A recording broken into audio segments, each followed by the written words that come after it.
Wow, thank you, Jacob, for helping me carry this bag of bricks uphill. Ah, no worries, no worries. I'm just glad it's pretty flat at least. I'm sorry, flat? Well, if you look at a topographic map of Pittsburgh, a large arc of flat land is clearly visible, right here, curving through the east end. It's actually an ancient riverbed. And so the reason that we have this big flat area here is because the Mon River used to go that way. We don't normally find meandering rivers where you have all these hills. Like, they are normally very flat ground. And so the fact that we have this sort of meandering pattern suggests that once Pittsburgh was actually flat. Back then, millions of years ago, the Allegheny and Mon wandered back and forth across a relatively flat plain, like the lower Mississippi does today, creating loopy, squiggly courses.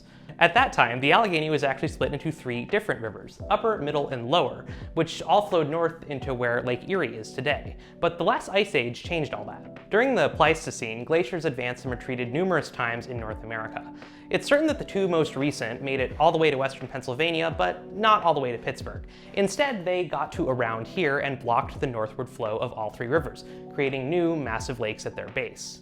Eventually, the water in those lakes rose high enough to cut through the various drainage divides and carve a new path flowing southwest parallel to the ice, combining the 3 Alleghenies into one river that flows into the Ohio and then into the Mississippi like it does today.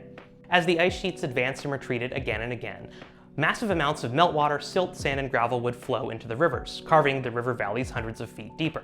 Jones says that as that happened, the rivers would occasionally cut off a loop, leaving the flat, formerly riverbed, area behind, like in the East End.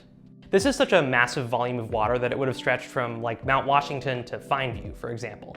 And when the glaciers retreated for the last time around 18,000 years ago, massive amounts of water and sediment flowed into the rivers once again. But eventually the glaciers were gone, and some of that sediment was left behind.